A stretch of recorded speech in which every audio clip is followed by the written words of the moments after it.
तीरथ तप दया दत दान, जे को पावे तिल का मान। सुनिया मनिया मन कीता भाओ, अंतरगत तीरथ मल नाओ। सब गुण तेरे मैं नाही कोय, विण गुण कीते भगत ना होय। स्वास्थ आत बाणी बरमाओ, सत सुहान सदा मन चाओ। कौन सवेला वत कौन, कौन थिते कौन वार। कौन से रुती माह कौन, जित होआ आकार। वेल न पाया पंडिती, जे होवे लेख पुराण। वक्त न पायो कादियां, जे लिखण लेख कुरान। थितवार न जोगी जाने, रुतमाव न कोई। जा करता सृष्टि को साजे, आपे जाने सोई। क्यों करे आखा क्यों सालाई, क्यों वरणी क्यों जाना। नाम के आखणे सबको आखे, इक दू इक सियाणा। वड्डा साहिब वड्डी नाई, कीता जांका होवै। नानक जे को आपो जाने, अगे गया ना सोहे। भारती परंपरा दे मुताबिक तीर्थां दा इशनान और तीर्थां ते जाके दान इत्यादि देना धर्म दे महान कर्म गिणे गए। इस वास्ते हिंदुस्तान नूं तीर्थां दा देश भी कहंदे ने। हर सूबे विच तीर्थ ने, बल्कि इंज कह लो हर शहर तीर्थ है। किसी न किसी दरिया की धार्मिक परंपरा बनी हुई है और उस धार्मिक उच्चता के आधार दे उत्ते जिहड़ी वसों है वो शहरां विच और कस्बियां दे तब्दील हुई है। इस वास्ते प्राचीन समय तो ही हिंदुस्तान नूं कहंदे ने ये तीर्थां दा देश है और उत्थों दे शहर तीर्थ ने। मनोत किस तरीके नाल चली भी जिथे बैठ के किसी ने जप कीता है, तप कीता है, वो थां पवित्र है और उत्थे जाके इशनान कीता जावे, दान पुन इत्यादि कीता जावे। इस दे नाल हिरदे दी शुद्धि हो जाती है। आध्यात्मिक तौर ते उन्नत होके मनुख परिपूर्ण परमात्मा विच लीन हो जाता है। जगत गुरु बाबा साहिब श्री गुरु नानक देव जी महाराज ने हिंदुस्तान दे इन्हां ही वड्डे वड्डे तीर्थां दे उत्ते भ्रमण करके तीर्थ दी सही रूप रेखा, तीर्थ दी महानता ते तीर्थां दे सही इशनान दा जिक्र इस पावन पवित्र पौड़ी दे राही जगत दे सामने जो है रखिया है। आप फरमान करदे ने तीरथ तप दया दत दान। तीर्थां ते जाके कोई तीर्थां दी ही परंपरा दे मुताबिक इशनान करे, तप इत्यादि करे और दया वस हो के उत्थे लोड़वंदियां नूं दान देवे और वस्त्र देवे, पदार्थ देवे, धन देवे, तां साहिब कहंदे ने इसदा फल यही हो सकदा है जे को पावे तिल का मान। एक तिल जिहा मान उहदी झोली च पै सकदा है। जगत दे लोकी कह देणगे तीर्थां तो होके आया।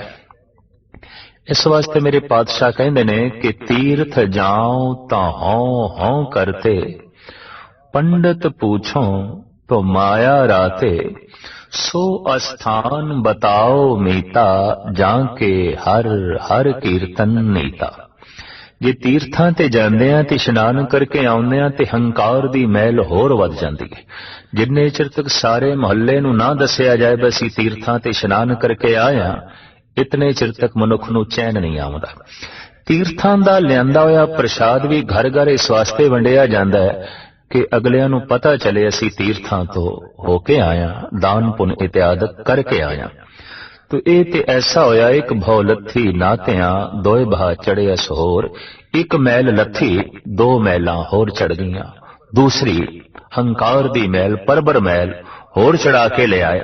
ਇਸ ਵਾਸਤੇ ਮੇਰੇ ਪਾਤਸ਼ਾਹ ਕਹਿੰਦੇ ਨੇ ਕਿ ਤੀਰਥਾਂ ਦੇ ਇਸ਼ਨਾਨ ਇਤਿਆਦਿਕ ਨਾਲ, ਦਾਨ ਪੁੰਨ ਇਤਿਆਦਿਕ ਦੇ ਨਾਲ ਮਨੁੱਖ ਦਾ ਅਹੰਕਾਰ ਸ਼ਿਖਰ ਤੇ ਪਹੁੰਚਦਾ ਹੈ। ਔਰ ਇਸ ਦਾ ਫਲ ਇੰਨਾ ਹੀ ਹੋ ਸਕਦਾ ਹੈ, ਜੇ ਕੋ ਪਾਵੇ ਤਿਲ ਕਾ ਮਾਨ, ਸੰਸਾਰ ਵਿੱਚ ਜਿਹੜਾ ਮਾਣ ਮਿਲਣਾ ਹੈ ਉਹ ਤੇ ਇੰਜ ਹੋਵੇਗਾ ਜਿਵੇਂ ਇੱਕ ਪਹਾੜ ਦੇ ਸਾਹਮਣੇ ਨਿੱਕਾ ਜਿਹਾ ਤਿਨਕਾ ਹੋਵੇ। ਤੇ ਈਸ਼ਵਰ ਦੀ ਤਰਫੋਂ ਵੀ ਸੁੱਖ ਉਸ ਨੂੰ ਇਤਨੇ ਹੀ ਮਿਲ ਸਕਦੇ ਨੇ ਉਸ ਦਾਨ ਪੁੰਨ ਤੇ ਉਸ ਤੀਰਥਾਂ ਦੇ ਰਟਨ ਦਾ, ਜਿਵੇਂ ਮਿਲਣਾ ਪਹਾੜ ਵਰਗਾ ਧਨ ਸੰਪਦਾ ਤੇ ਖੁਸ਼ੀ ਸੀ, ਲੇਕਿਨ ਮਿਲੀ ਇੱਕ ਤਿਲ ਵਰਗੀ। ਤੋ ਇੱਕ ਤਿਲ ਤੋਂ ਜ਼ਿਆਦਾ ਸੁਖ ਦੀ, ਮਾਣ ਪ੍ਰਤਿਸ਼ਠਾ ਦੀ ਪ੍ਰਾਪਤੀ ਜ਼ਿਆਦਾ ਹੋ ਨਹੀਂ ਸਕਦੀ। ਇਸ ਵਾਸਤੇ ਮਹਾਰਾਜ ਕਹਿੰਦੇ ਨੇ ਜੇ ਕੋ ਪਾਵੇ ਤਿਲ ਕਾ ਮਾਣ, ਤੋ ਵਾਸਤਵਿਕ ਤੀਰਥ ਦਾ ਇਸ਼ਨਾਨ ਕੀ ਹੈ, ਜਿਹਦੇ ਨਾਲ ਜਨਮਾਂ ਜਨਮਾਂਤਰਾਂ ਦੀ ਮੈਲ ਦੂਰ ਹੋ ਜਾਏ, ਅਧਿਆਤਮਿਕ ਤੌਰ ਤੇ ਉન્નਤ ਹੋ ਕੇ ਮਨੁੱਖ ਪਰਮਾਤਮ ਤੱਤ ਵਿੱਚ ਲੀਨ ਹੋਵੇ, ਜੀਵਨ ਦੀ ਸਫਲਤਾ ਪ੍ਰਾਪਤ ਹੋਵੇ, ਜੀਵਨ ਦਾ ਰਹਿਸ ਤੇ ਆਨੰਦ ਝੋਲੀ ਦੇ ਚ ਆਣ ਪਵੇ, ਔਰ ਇਸ ਤਰੀਕੇ ਨਾਲ ਮਨੁੱਖ ਮਾਲਾ ਮਾਲ ਹੋ ਜਾਏ, ਤਾਂ ਉਹ ਤੀਰਥ ਕਿਹੜਾ ਹੈ, ਕਿੱਥੇ ਹੈ, ਔਰ ਉਸਤੇ ਇਸ਼ਨਾਨ ਕਰਨ ਦੀ ਮਰਿਆਦਾ ਕੀ ਹੈ। ਤਾਂ ਮੇਰੇ ਪਾਤਸ਼ਾਹ ਤੀਰਥ ਤੇ ਤੀਰਥ ਦੇ ਉੱਤੇ ਇਸ਼ਨਾਨ ਕਰਨ ਦਾ ਢੰਗ ਦੱਸਦੇ ਨੇ। ਆਪ ਫਰਮਾਨ ਕਰਦੇ ਨੇ, ਸੁਣੀਆਂ ਮਨੀਆਂ ਮਨ ਕੀਤਾ ਭਾਵ। ਸਾਡੇ ਦੇਸ਼ ਦੇ ਵਿੱਚ ਤੀਰਥ ਤੇ ਬਹੁਤੇ ਨੇ, ਪਰ ਤੀਰਥਾਂ ਦਾ ਰਾਜਾ ਤ੍ਰਿਬੈਣੀ ਦਾ ਸੰਗਮ ਪ੍ਰਯਾਗਰਾਜ ਮੰਨਿਆ ਜਾਂਦਾ ਹੈ। ਤਿੰਨ ਬੈਣੀਆਂ ਦਾ ਸੰਗਮ ਤੀਰਥਾਂ ਦਾ ਰਾਜਾ, ਗੰਗਾ ਜਮਨਾ ਸੁਰਸਤੀ। ਗੰਗਾ ਦਿਖਾਈ ਦਿੰਦੀ ਏ ਵਗਦੀ ਹੋਈ, ਜਮਨਾ ਵੀ ਦਿਖਾਈ ਦੇ ਰਹੀ ਹੈ। ਸੁਰਸਤੀ ਦੇ ਬਾਰੇ ਕਹਾਵਤ ਹੈ, ਇਹ ਗੁਪਤ ਰੂਪ ਦੇ ਵਿੱਚ ਅੰਦਰੋਂ ਆ ਕੇ ਮਿਲਦੀ ਹੈ, ਔਰ ਇਹ ਤ੍ਰਿਬੈਣੀ ਦਾ ਸੰਗਮ ਹੈ। ਮੇਰੇ ਪਾਤਸ਼ਾਹ ਨੇ ਇਸ ਪੰਕਤੀ ਦੇ ਤੀਰਥਾਂ ਦੇ ਰਾਜੇ ਤ੍ਰਿਬੈਣੀ ਦੇ ਸੰਗਮ ਦਾ ਜ਼ਿਕਰ ਕੀਤਾ ਹੈ, ਔਰ ਸਾਹਿਬ ਫਰਮਾਨ ਕਰਦੇ ਨੇ ਇਹਦੇ ਚ ਇਸ਼ਨਾਨ ਕਰਕੇ ਹੀ ਅਧਿਆਤਮਿਕ ਤੌਰ ਤੇ ਮਨੁੱਖ ਉન્નਤ ਹੋ ਸਕਦਾ ਹੈ। ਉਹ ਤ੍ਰਿਬੈਣੀ ਕਿਹੜੀ ਹੈ, ਉਹ ਤੀਰਥਾਂ ਦਾ ਸਮਰਾਟ ਤੀਰਥ ਕਿਹੜਾ ਹੈ। तो साहिब फरमान करते ने, सुनिया मनिया मन कीता भाव। प्रथम ईश्वर दा जस जो सुनना है, मानो ये गंगा है। सुन के जो मनना है, पतीजना है, हृदय विच धारण करना है, मानो ये जमना है। और सुन के मन के अंदर जो भाव पैदा करना है, प्यार पैदा करना है, मानो ये सुरस्ती है। सुनना बारों दिखाई दे सकता है, ते मनुख दा जिहड़ा मनना है ये भी बारों दिखाई दे सकता। अगर कोई मनदा है तां ही गुरुद्वारे जा रहा है, मंदिर जा रहा है, तीर्थां ते जा रहा है, अंदर मनोत ना होवे ते ऐसा कर नहीं सकता। तो ये दो धारा ते बारों दिखाई दे जांदियां ने, गंगा ते जमुना। पर भाव प्रेम ये आंतरिक दशा है, ये अंदर दी हालत है, ये बाहर ते प्रगट नहीं हो सकता कि इस मनुख दे अंदर प्यार है, भाव है, भाव ये सुरस्ती है, ये गुप्त बैणी है। ते त्रिबैणी दा संगम की है, परमात्मा दा जस सुनना एक बैणी, परमात्मा दा जस सुन के मन लेना ये दूजी बैणी, ते सुन के मन के भाव पैदा करना ये तीसरी बैणी, त्रिबैणी दा संगम। साहिब श्री गुरु नानक देव जी महाराज दा फरमान, यही त्रिवैणी है, तीर्थां दे चों यही तीर्थां दा राजा है, और यही अंतरीव तीर्थ है। और इतनी गल ते स्पष्ट है कि बाहर दे तीर्थ ने तन धोना है, मन नहीं, मन ते अंतर शक्ति है। तो आंतरिक शक्ति लई कोई आंतरिक तीर्थ चाहिए है, जो अंदर दी मैल नू धो देवे, जो जन्मां जन्मांतरां दे पतत संस्कारां दी मैल है। तो मेरे पातशाह कहने ने, सुनिया परमात्मा दा जस सुनना, ये सब तो वड्डा पुण्य है, सुनना। इतना वड्डा पुन है, धार्मिक दुनिया विच इस तो वड्डा होर कोई पुन नहीं। करोड़ां दा भी कोई दान कर छड़े, लेकिन हरि दा जस जिहड़ा सुनना है वो श्रोता जितना महान है, ਉਹਦੇ सामने दानी बिल्कुल तुच्छ है। तो महाराज कहते ने सुनिया, प्रथम उसदे जस नूं सुनना है। मनिया तो सिर्फ सुनना नहीं, जो सुनिया है ਉਹਨੂੰ पूर्ण तौर ते अपने हिरदे च धां देनी है, ਉਹਨੂੰ ਮੰਨਣਾ है। ਤੇ ਹੁਣ ਜਿਸ ਨੂੰ ਮੰਨ ਲਿਆ ਤੇ ਜਿਸ ਨੂੰ ਸੁਣ ਲਿਆ ਉਸ ਨੂੰ ਪਿਆਰ ਪਾਣਾ ਹੈ, ਉਹਦੇ ਨਾਲ ਸਨੇਹ ਕਰਨਾ ਹੈ। बार बार उस मन्ने होए नू सुने होए नू दोहराना है, याद करना है, ताकि उस परम शक्ति दे प्रति प्यार पैदा हो जाए, भाव पैदा हो जाए। साहिब कहते अंतरगत तीरथ मल नाव, यही अंतरगति दे तीरथ है, यही अंतरीव तीरथ है, यही सब तो वड्डा तीरथ है, यही सिरमौर तीरथ है। और इसी तीरथ का जिक्र एक शब्द विच गुरु नानक देव जी महाराज ने कीता है, तीरथ नामन जाओ तीरथ नाम है, तीरथ शब्द विचार अंतर ज्ञान है। गुर ज्ञान साचा थान तीरथ, दस पूर्व सदा दसाहरा, हो नाम हर का सदा जाचो, देहो प्रभ धरणी धरा। हे धरणी धर, हे धरती नु धारण करने वाले, हे धरती दे आश्रय रूप परिपूर्ण परमात्मा, तू अपना नाम मैनू दे। और नाम ही तीरथ है, नाम दी विचार ही तीरथ है, उदी विचार नू सुनना ही तीर्थां दा इशनान है, अंतरीव तीरथ है। और इस तरह दे इशनान करन दे नाल ही जन्म जन्मांतरां दी मैल दूर हो जाती है। तो मेरे पातशाह दा फरमान है, सुनिया मनिया मन कीता भाव, अंतरगत तीरथ मल नाव। यही अंतरीव गति विच तीरथ है। और इस ढंग नाल इशनान करदियां ही जन्मां जन्मांतरां दे पत संस्कार धुल जांदे ने। महाराज फरमान करदे ने, सब गुण तेरे मैं नाही कोय, विण गुण कीते भगत ना होए। भगती गुणां तो बिना हो नहीं सकती। गुणां तो बिना वास्तविक तेरे नेड़े होना बड़ी औखी गल है। सुनना भी एक गुण है, मनना भी एक गुण है, भाव गुण है, सील संयम गुण है। साहिब कहने ने, गुणा तो बिना कोई भगत नहीं हो सकता। भगत का मतलब है जिहदे अंदर गुण ने, ते गुण उसदे अंदर की ने? वो श्रोता है, वो मनदा है, वो संयमी है, वो शीलवंत है, वो दयावान है, वो कलाकार है, वो कला नूं समझण वाला है, कला प्रेमी है। पर साहिब कहते इस तरह के गुण जिन्ने चिर तक नहीं मनुख भगत नहीं, ते भगत नहीं ते भगवान नूं प्यारा नहीं। इस वास्ते साहिब कहते बिन गुण कीते भगत ना होए। बिना गुण धारण कीते तो भगती हो ते सकदी नहीं। पर यह भी स्पष्ट है कि सब गुण तेरे मैं ना ही कोई। गुण ते सारे ही तेरे ने, मेरे थोड़ी ने। जैसे कमरे विच सूरज की रोशनी है ते कमरा मेरा, मैं ऐसा दावा कर रहा तो चूंकि कमरे च रोशनी है तो रोशनी ते भी मैं दावा कर सकता, ये रोशनी मेरी है क्योंकि मेरे कमरे च है। लेकिन ऐसा दावा असी कर सकते हैं, पर फिर भी ये दावा झूठा है। रोशनी सूरज दी है, प्रकाश सूरज दा है।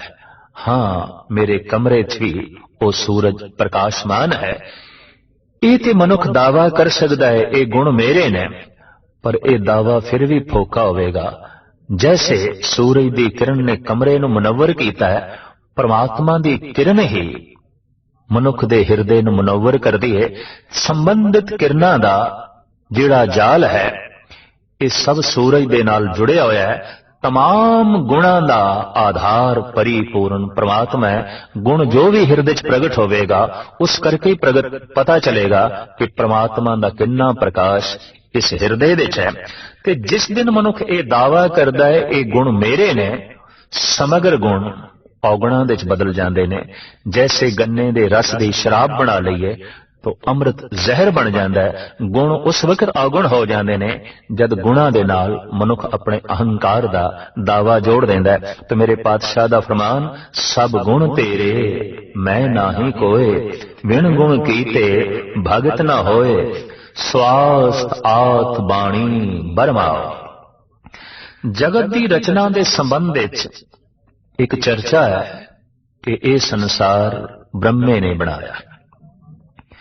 मेरे पातशाह दा फरमान, स्वास्थ्य तेरी जय होवे, तू कल्याणकारनी है, तू सदैवी है और तू ही ब्रह्मा है और तू ही ओ नाद है, ओ बाणी है, ओ माया है जिस तो यह संसार उत्पत होया है। क्योंकि एक आम ख्याल समग्र दुनिया विच प्रचलित है कि परमात्मा तो पहले बाणी हुई, परमात्मा तो पहले वाक होया है ते फिर सारे दा सारा संसार बन गया। जैसे इस्लामी मत है कि प्रथम कुन दी धुन खुदा तो होई ते कुन तो संसार दा पसारा हो गया। लोगोस नाम दी धुन होई ते सारा जगत बन गया, ऐसा ईसाई मत है। ओम दी धुन होई ते संसार उस ओम चो पैदा होया, ऐसा उपनिषदां दे ऋषि आदि काल तो कहंदे आए ने। ओंकार दी धुन होई ते समग्र जगत बन गया, ये जैनियां दी मूल आधारशिला है। और इसे तरीके नाल गुरु नानक देव जी महाराज दा फरमान है कि एक कवाव तो एक बचन तो समग्र संसार दी उत्पत्ति हुई। उत्पत परले शब्दो होवे, शब्दे ही फिर उपत होवे। इत्थे आके पंजाबी दा मुहावरा बिल्कुल स्पष्ट हो जाता है कि 100 सियाणे इक्को मत, मूर्खां आपो आपणी। 100 सियाणे बैठे होवन, एक ने सच बोलना है, 99 ने उस सच नाल सहमत हो जाना है। इस वास्ते सियाणियां दी दुनिया च विवाद नहीं होंदा। वाद ते होंदा है, विवाद नहीं होंदा। सियाणियां दी सच दी सहमति होंदी है। पर यह भी कहावत बड़ी सोहनी है कि मूर्खां आपो आपनी।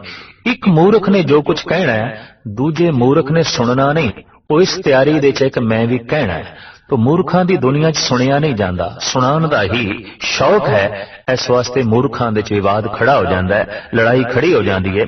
तो धार्मिक दुनिया दे सियाणियां दा ये ते इक्को ही मत है कि जगत दी सारी उत्पत्ति दा मरकज शब्द है, धुन है और ओही धुन प्रकृति नूं जन्म देने वाली है।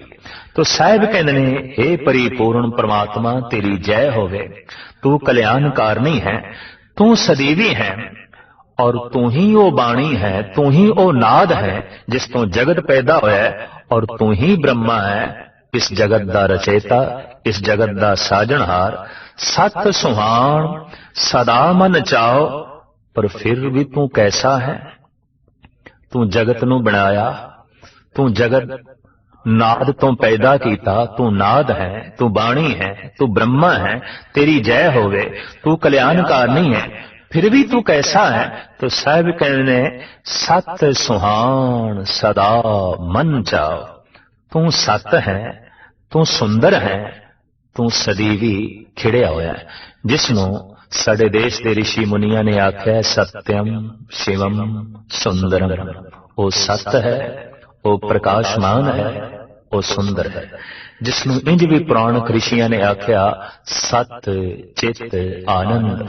वो सत स्वरूप है, वो प्रकाश स्वरूप है, वो आनंद स्वरूप है। तो साहिब कहते सत सुहान सदा मन चाओ। तू सत है, तू सुंदर है और तू सदैवी खिड़िया होया है, तू सदैवी प्रकाशमान है, तू आनंद स्वरूप है। वो आनंद स्वरूप ते उस तो प्रकृति दा जिहड़ा जन्म होया, संसार दी जिहड़ी उत्पत्ति होई, दार्शनिक लोगां दे अंदर ये ख्याल बनिया रहा भी खोज करिए ये संसार कदों बनिया ते किवें बनिया। उस खोजियां दे संबंध विच मेरे पातशाह जी दी ये विचार, कौन सुवेला वक्त कौन, कौन थित कौन वार। जगत दा प्रश्न, दार्शनिक लोगां दी मनोबिरतियां दा जिक्र। केड़ा वेला सी, वक्त केड़ा सी, थित केड़ी सी, रुत केड़ी सी और केड़ा दिन सी, ओ वार केड़ा सी। कौन से रुती माह कौन जित होआ आकार। जिस वक्त ये संसार दा आकार बनिया, महीना केड़ा सी, रुत केड़ी सी, थित केड़ी सी, दिन केड़ा सी, वक्त केड़ा सी। सवेर दा सी, शाम दा सी, दोपहर दा वक्त सी, गर्मी दी रुत सी, सर्दी दी रुत सी, ਥਿਤ ਕਿਹੜੀ ਸੀ, ਮਹੀਨਾ ਕਿਹੜਾ ਸੀ।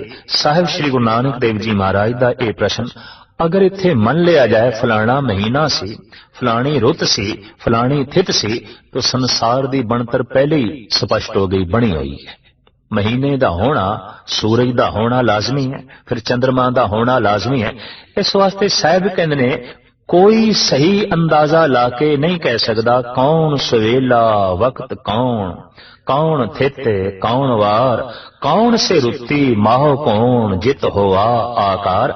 ਜਿਸ ਵਕਤ ਇਹ ਆਕਾਰ ਬਣਿਆ, ਜਿਸ ਵਕਤ ਇਹ ਸੰਸਾਰ ਬਣਿਆ, ਕੌਣ ਦੱਸੇ ਕਿ ਮਹੀਨਾ ਕਿਹੜਾ ਸੀ, ਰੁੱਤ ਕਿਹੜੀ ਸੀ, ਥਿਤ ਕਿਹੜੀ ਸੀ, ਵਾਰ ਕਿਹੜਾ ਸੀ, ਵਕਤ ਤੇ ਵੇਲਾ ਕਿਹੜਾ ਸੀ। ਮਹਾਰਾਜ ਕਹਿੰਦੇ ਅਗਰ ਕਿਸੇ ਦੀ ਪਕੜ ਦੇ ਵਿੱਚ ਇਹ ਆਇਆ ਹੁੰਦਾ ਤਾਂ ਇਸ ਸੰਬੰਧੀ ਮਜ਼ਮੂਨ ਧਾਰਮਿਕ ਗ੍ਰੰਥਾਂ ਵਿੱਚ ਲਾਜ਼ਮੀ ਆਉਂਦਾ, ਜਦ ਕਿ ਮਜ਼ਮੂਨ ਹੈ ਨਹੀਂ। ਵੇਲ ਨਾ ਪਾਇਆ ਪੰਡਤੀ ਜੇ ਹੋਵੇ ਲੇਖ ਪੁਰਾਣ। ਇਹ ਵਕਤ, ਇਹ ਰੁੱਤ ਤੇ ਮਹੀਨਾ ਥਿਤ ਪੰਡਤਾਂ ਨੂੰ ਨਹੀਂ ਲੱਭ ਸਕਿਆ, ਨਹੀਂ ਪਤਾ ਚੱਲ ਸਕਿਆ। ਖਾਸ ਕਰਕੇ ਪੰਡਤਾਂ ਦੇ ਸਿਰਮੌਰ ਪੰਡਤ, ਬ੍ਰਾਹਮਣਾਂ ਦੇ ਸਿਰਮੌਰ ਬ੍ਰਾਹਮਣ, ਬ੍ਰਹਮਾ ਜੀ ਨੂੰ ਵੀ ਇਹ ਵਕਤ ਨਾ ਲੱਭ ਸਕਿਆ। ਉਹ ਵੀ ਜਦ ਸ੍ਰਿਸ਼ਟੀ ਦੀ ਭਾਲ ਕਰਨ ਗਏ ਕਿ ਕਦੋਂ ਬਣੇ ਤੇ ਕਿਵੇਂ ਬਣੇ, ਤਾਂ ਆਖਰ ਰਸਨਾ ਤੋਂ ਨਿਕਲਿਆ ਨੇਤੀ ਨੇਤੀ ਨੇਤੀ, ਇਹ ਨਹੀਂ ਇਹ ਨਹੀਂ ਇਹ ਨਹੀਂ, ਪਰ ਜੋ ਕੁਝ ਹੈ ਉਹ ਹੱਥ ਨਹੀਂ ਆਇਆ। ਗੁਰੂ ਨਾਨਕ ਦੇਵ ਜੀ ਮਹਾਰਾਜ ਨੇ ਇਸ ਦਾ ਜ਼ਿਕਰ ਕੀਤਾ ਹੈ, ਨਾਲ ਕੁਟੰਬ ਸਾਥ ਵਰਦਾਤਾ ਬ੍ਰਹਮਾ ਭਾਲਣ ਸ੍ਰਿਸ਼ਟ ਗਿਆ, ਆਗੇ ਅੰਤ ਨ ਪਾਇਓ ਤਾਂ ਕਾ ਕੰਸ ਛੇਦ ਕਿਆ ਵੱਡਾ ਭਇਆ। ਆਖਿਰ ਹਾਰ ਕੇ ਥੱਕ ਕੇ ब्रह्मा ने कह दिता बेअंत बेअंत बेअंत, तू अनंत है, मैं तेरी तय नहीं लब सकता, और जो कुछ मैं लभे है नेति नेति ये नहीं है, ये नहीं है, ये तेरी तय नहीं है, तू कुछ होर है, तू कुछ होर है। तो साहिब कहते अगर वक्त वेला लभदा ਤਾਂ ਪੰਡਤ ਲੋਕ ਪੁਰਾਣਾ ਦੇ ਵਿੱਚ ਜਿੱਥੇ ਹੋਰ ਬਹੁਤ ਸਾਰਾ ਇਤਿਹਾਸ ਤੇ ਮਿਥਿਹਾਸ ਲਿਖਿਆ ਹੈ, ਇਹ ਰੁੱਤ ਤੇ ਮਹੀਨਾ ਜ਼ਰੂਰ ਲਿਖ ਦਿੰਦੇ। ਸਾਹਿਬ ਕਹਿੰਦੇ ਵਕਤ ਨਾ ਪਾਇਓ ਕਾਦੀਆਂ ਜੇ ਲਿਖਣ ਲੇਖ ਕੁਰਾਨ। ਕਾਜ਼ੀ ਲੋਕਾਂ ਨੂੰ ਜਿਨ੍ਹਾਂ ਨੇ ਆਇਤਾਂ ਨੂੰ ਇਕੱਠਾ ਕਰਕੇ ਕੁਰਾਨ ਤਸਨੀਫ ਕੀਤੀ, ਉਹਨਾਂ ਨੂੰ ਵੀ ਇਹ ਵਕਤ ਵੇਲਾ ਨਹੀਂ ਲੱਭ ਸਕਿਆ। ਨਹੀਂ ਤਾਂ ਜਿਵੇਂ ਆਇਤਾਂ ਨੂੰ ਇਕੱਠਾ ਕਰਕੇ ਉਹਨਾਂ ਲੋਕਾਂ ਨੇ ਕੁਰਾਨ ਲਿਖੀ ਸੀ, ਕੁਰਾਨ ਦੇ 'ਚ ਵਕਤ ਤੇ ਵੇਲਾ ਵੀ ਲਿਖ ਦਿੰਦੇ। ਤਾਂ ਸਾਹਿਬ ਕਹਿੰਦੇ ਨਹੀਂ, ਉਹਨਾਂ ਨੂੰ ਵੀ ਇਹ ਵਕਤ, ਇਹ ਰੁੱਤ ਤੇ ਥਿਤ ਤੇ ਮਹੀਨੇ ਦਾ ਨਹੀਂ ਪਤਾ ਚੱਲ ਸਕਿਆ, ਕਿਉਂਕਿ ਉਹਨਾਂ ਦੀ ਲੇਖਣੀ ਤੋਂ ਹੀ ਜ਼ਾਹਿਰ ਹੈ ਕਿ ਹੈ ਨਹੀਂ। ਵਕਤ ਨਾ ਪਾਇਓ ਕਾਦੀਆਂ ਜੇ ਲਿਖਣ ਲੇਖ ਕੁਰਾਨ, ਥਿਤ ਵਾਰ ਨਾ ਜੋਗੀ ਜਾਣੇ ਰੁੱਤ ਮਾਹੋ ਨਾ ਕੋਈ। ਜੋਗੀ ਲੋਕ ਜੋ ਯੋਗ ਸਾਧਨਾ ਦੇ ਨਾਲ ਬੜੀਆਂ ਸਿੱਧੀਆਂ ਪ੍ਰਾਪਤ ਕਰ ਲੈਂਦੇ ਨੇ, ਮਹਾਰਾਜ ਕਹਿੰਦੇ ਨੇ ਇਹਨਾਂ ਜੋਗੀਆਂ ਨੇ ਵੀ ਨਹੀਂ ਜਾਣਿਆ ਮਹੀਨਾ ਕਿਹੜਾ ਸੀ, ਰੁੱਤ ਕਿਹੜੀ ਸੀ, ਵਾਰ ਕਿਹੜਾ ਸੀ, ਥਿਤ ਕਿਹੜੀ ਸੀ, ਜਿਸ ਵਕਤ ਇਹ ਆਕਾਰ ਹੋਇਆ। ਮਹਾਰਾਜ ਕਹਿੰਦੇ ਨੇ ਅਸਲੀਅਤ ਇਹ ਹੈ, ਜਾ ਕਰਤਾ ਸਿਰ ਟੀਕੋ ਸਾਜੇ ਆਪੇ ਜਾਣੇ ਸੋਈ। ਜਿਸ ਵਕਤ ਉਸ ਕਰਤੇ ਪੁਰਖ ਨੇ ਸ੍ਰਿਸ਼ਟੀ ਨੂੰ ਸਾਜਿਆ ਉਹ ਆਪ ਹੀ ਜਾਣਦਾ ਹੈ ਇਸ ਸੰਬੰਧ ਵਿੱਚ। ਤੇ ਜਦੋਂ ਉਸਨੇ ਸਾਜਿਆ ਬਸ ਉਸ ਵਕਤ ਤੋਂ ਸ੍ਰਿਸ਼ਟੀ ਬਣੀ ਹੈ, ਪਰ ਕਦੋਂ ਉਸਨੇ ਸਾਜਨਾ ਕੀਤੀ ਇਹ ਰੁੱਤ ਮਹੀਨਾ ਕੋਈ ਨਹੀਂ ਜਾਣਦਾ, ਇਹ ਥਿਤਵਾਰ ਕੋਈ ਨਹੀਂ ਜਾਣਦਾ। ਕਿਉਂਕਿ ਜਦੋਂ ਉਸਨੇ ਸਾਜਨਾ ਕੀਤੀ ਰੁੱਤ ਮਹੀਨਾ ਤੇ ਥਿਤਵਾਰਾਂ ਦਾ ਜਨਮ ਵੀ ਉਦੋਂ ਹੀ ਹੋਇਆ, ਉਸ ਤੋਂ ਪਹਿਲੇ ਨਹੀਂ। ਤੇ ਚੂੰਕਿ ਕੋਈ ਹੈ ਹੀ ਨਹੀਂ ਸੀ, ਇਸ ਵਾਸਤੇ ਉਸ ਸੰਬੰਧ ਵਿੱਚ ਕੋਈ ਨਹੀਂ ਜਾਣਦਾ। ਮਹਾਰਾਜ ਫਰਮਾਨ ਕਰਦੇ ਨੇ, ਕਿਉਂ ਕਰ ਆਖਾਂ ਕਿਉਂ ਸਾਲਾਹੀ ਕਿਉਂ ਵਰਨੇ ਕਿਉਂ ਜਾਣਾ। ਮੈਂ ਕਿਵੇਂ ਤੇਰੀ ਸਿਫਤੋ ਸਲਾਹ ਕਰਾਂ, ਮੈਂ ਕਿਵੇਂ ਆਪਣੀ ਜ਼ਬਾਨ ਨਾਲ ਤੇਰੀ ਉਪਮਾ ਕਰਾਂ, ਆਖਾਂ ਤੇਰੇ ਗੀਤ ਕਿਵੇਂ ਮੈਂ ਵਰਣਨ ਕਰਾਂ। ਸਾਹਿਬ ਕਹਿੰਦੇ ਤੂੰ ਅਨੰਤ ਤੇ ਮੇਰੀ ਰਸਨਾ ਛੋਟੀ। ਮਹਾਰਾਜ ਕਹਿੰਦੇ ਉਂਝ ਤੇ ਨਾਨਕ ਆਖਣ ਸਭ ਕੋ ਆਖੇ, ਇੱਕ ਦੋ ਇੱਕ ਸਿਆਣਾ, ਇੱਕ ਤੋਂ ਇੱਕ ਵੱਡੇ ਸਿਆਣੇ ਆਲਮ ਫਾਜ਼ਲ ਆਖ ਰਹੇ ਨੇ, ਤੇਰੀ ਉਪਮਾ ਕਰ ਰਹੇ ਨੇ, ਬਿਆਨ ਕਰ ਰਹੇ ਨੇ। ਪਰ ਹਕੀਕਤ ਇਹ ਹੈ ਤੂੰ ਅਨੰਤ ਹੈ। ਉਹ ਜਿਤਨਾ ਵੀ ਬਿਆਨ ਕਰਨ ਉਹਨਾਂ ਦਾ ਬਿਆਨ ਕਰਨਾ ਛੋਟਾ ਹੈ। ਕਿਉਂ? ਵੱਡਾ ਸਾਹਿਬ ਵੱਡੀ ਨਾਈ ਕੀਤਾ ਜਾਂ ਕਾ ਹੋਵੇ। ਜਿਸ ਦਾ ਇਹ ਸੰਸਾਰ ਕੀਤਾ ਹੋਇਆ ਹੈ, ਬਣਾਇਆ ਹੋਇਆ ਹੈ, ਉਹ ਬਹੁਤ ਵੱਡਾ ਹੈ, ਉਹ ਮਾਲਿਕ ਬਹੁਤ ਵੱਡਾ ਹੈ। ਔਰ ਉਸ ਦੀ ਸਿਫਤੋ ਸਲਾਹ ਜਿੱਥੇ ਤੱਕ ਕੀਤੀ ਜਾਏ ਥੋੜੀ ਹੈ, ਛੋਟੀ ਹੈ। ਨਾਨਕ ਜੇ ਕੋ ਆਪੋ ਜਾਣੇ ਅਗੇ ਗਿਆ ਨਾ ਸੋਏ। ਕੋਈ ਇਹ ਦਾਵਾ ਕਰੇ ਕਿ ਮੈਂ ਆਖ ਸਕਦਾ, कोई ये दावा करे कि मैं जान सकदा कदों परमात्मा ने सृष्टि बनाई, और मैं रुत नूं भी समझ सकदा, थित नूं भी समझ सकदा, महीना किहड़ा सी, वार किहड़ा सी, मैं सब कुछ जानदा और मैं जान लवांगा, या मैं ये जान लिया है, इस ढंग का कोई दावा करे तो मेरे पातशाह दा फरमान, नानक जे को आपो जाने अगे गया ना सोए।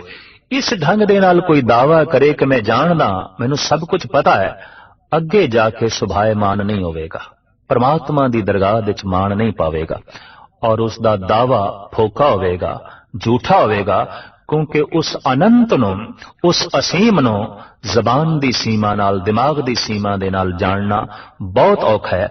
अगर दिमाग उसनूं जान लवे ते रसना उसनूं बयान कर लवे तो फिर जबान स्पष्ट कर देवेगी कि परमात्मा असीम नहीं है, अनंत नहीं है। कितना भी बयान कर लइए और कितना भी समझ लइए, तां भी समझना थोड़ा है और बयान करना छोटा है। पर कोई दावा करे तो महाराज कहते हैं इत्थे उत्थे वो शोभा नहीं पावेगा, दरगाह दे विच उसदा मुंह काला होवेगा, परमात्मा दी दृष्टि दे सन्मान नहीं प्राप्त कर सकेगा।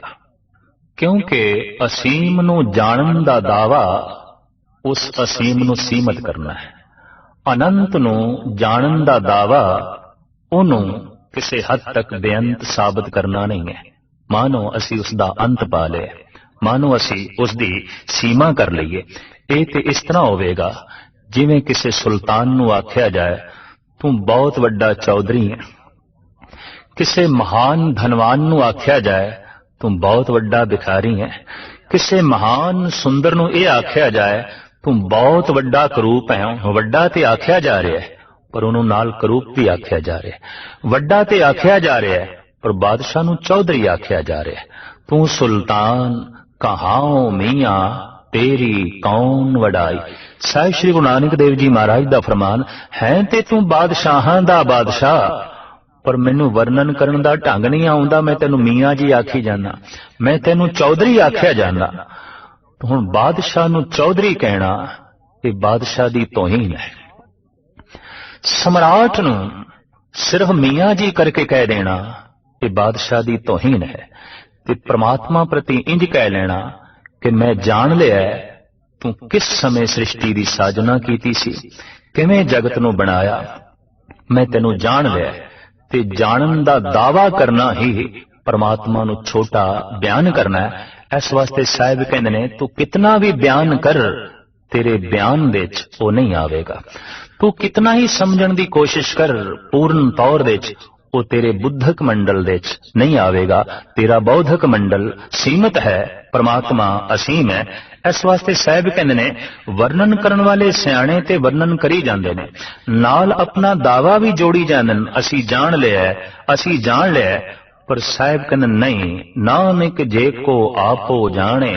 इस ढंग दा कोई भी दावा करे कि मैं जान लिया उस परिपूर्ण परमात्मा नूं, अगे गया ना सोए, प्रभु दी दरगाह दे सुभायमान नहीं होवेगा, उन्होंने शोभा नहीं प्राप्त होवेगी।